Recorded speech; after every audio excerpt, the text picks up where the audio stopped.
Hey guys, this is Scharn here. Basically I want to do a overview of, I guess, my mindset or how I play this game in a battle. So this is a replay of a battle I had yesterday. I'm just going to go over things and, what I'm thinking about in each situation, and I'll slow down and pause with it. The reason why I'm doing this is basically I've tried other ways. I've done write-ups before of basically what I'm thinking frame by frame, not frame by frame, but pretty close.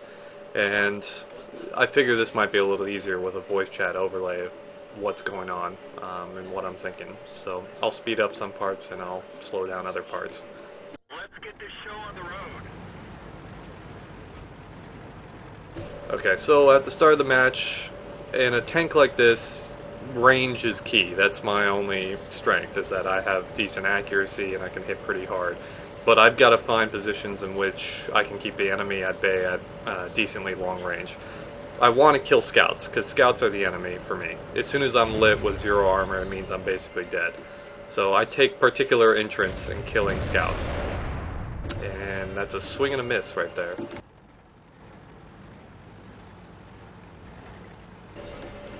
So, I'm looking at targets at their base because I see that we have a WZ, lighting them up. Obviously, I get a decent shot there.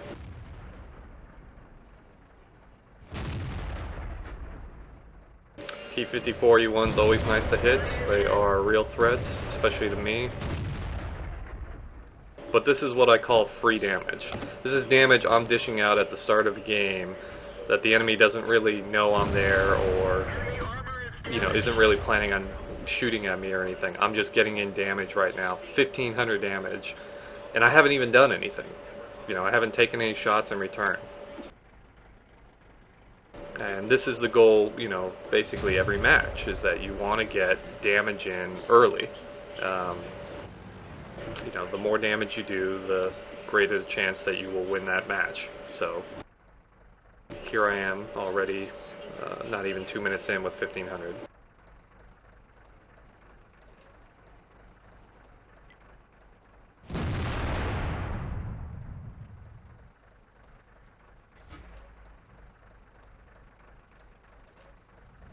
So at this point in the game, I'm getting a little concerned that I'm out of the battle. I'm seeing a lot of our guys over on the 0 line. I'm not too concerned about going over there and helping them because we have a bulk of our team over there. But at the same time, I don't like sitting for long periods of time not doing anything. So I'm toying with the idea of, I don't know what's going on to the south, but as long as I've got targets here, I might as well keep on top of it. But my mind is over on the 1 line because I know we're weak over here. So, obviously I get a lucky shot there.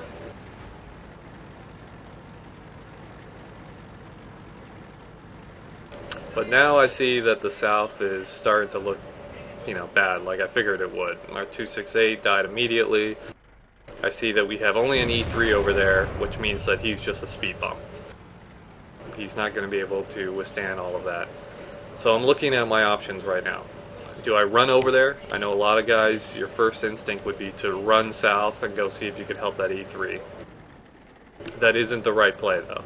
Why? Because both of us over there are not even a speed bump. We'll both be slaughtered before we even get a chance. Because I'm going to be fighting at close range, tier 10s and tier 9s who are going to rickroll me, just like they're going to rickroll him. So I've got to really, know that I've got to keep my distance here if I want to win. So I have to find myself in a spot where I can, make sure that I keep the distance of the battle pretty long range. And always remember, and this is something that a lot of players don't understand, it's okay for them to get on the cap. It's okay. The caps in this game are basically always open ground. They have to sit there and expose themselves on open ground to cap. Just make sure you're always capable of going back. That's basically how I look at it. It's not a bad thing for them to, be on the cap.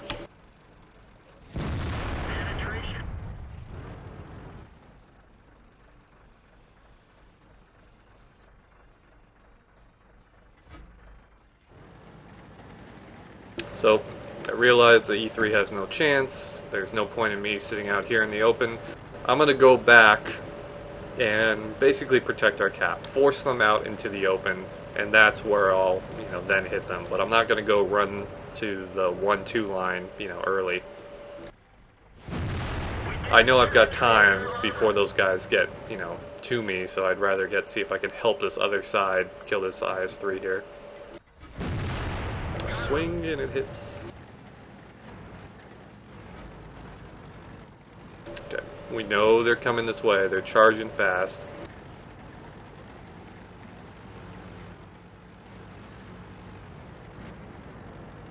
Okay, once again, remember, scouts are the guys I need to kill because they can light me up, and with the 0 armor I have on this tank, they are a real threat to kill you too. So to me, that's, a guy I really want dead.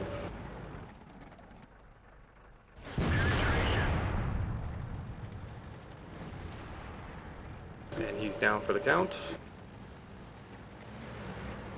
69s are the next threat because he is A, charging me, and B, with that gun, he can really mess me up.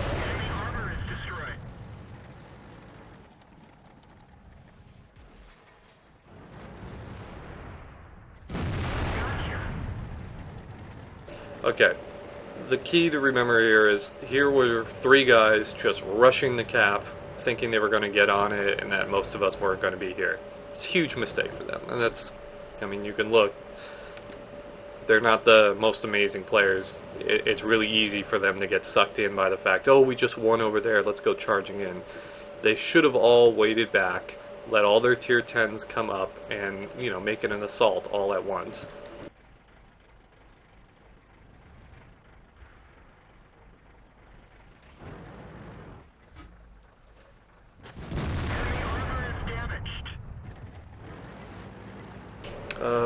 I shoot at this Tiger 2, even though I know that FE is coming up over here, mainly because, once again, wherever you have to be, you gotta be looking to help teammates and dish damage in. I'm trying to get as much damage in as possible, and I'm also trying to help those other guys on this side. So I figure if I can get an extra shot in on that Tiger 2, it's going to help ensure that Pershing and Panther 2 survive and win this battle, or at least get on the cap and force these guys off us.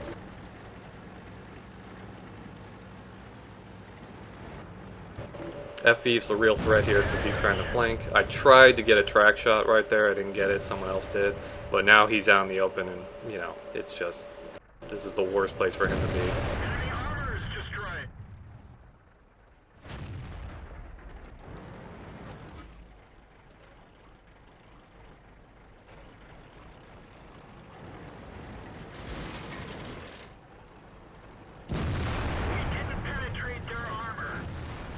Yeah, it becomes abundantly clear that the odds of killing that mouse from that angle are pretty low.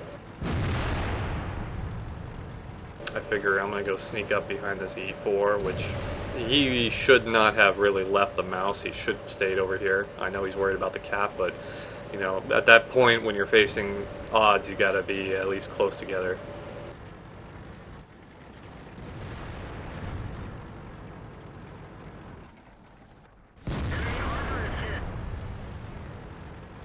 I know I've got a faster reload than he does, so I gotta make this next shot count. I don't have any gold rounds, but I make sure that I get hit the low point on him. And now it's off to the mouse. At this point, we all know the game's won, so all I'm trying to do is see if I can get a little bit extra damage in.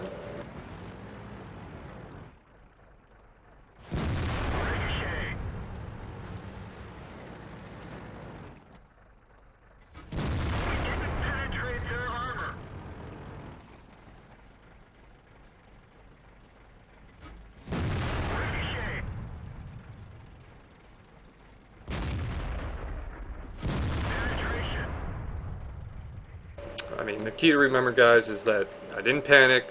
I didn't risk myself and go suiciding to, oh, look, the one line's in trouble. I need to go run over there quickly. It's obvious by the numbers that they had that it was a no-win situation for me to go running down there. I mean, it didn't matter where I would set up. If I went south, I'm on my own, and, I'm not going to save that E3 for much longer. It's not worth risking that and losing your life over it. I mean, you just need to go back, put yourself up in a good position, and wait for them to come. Because, like they did, a few of them will go out one at a time sometimes, and you can win that game. This is a game where you can make an impact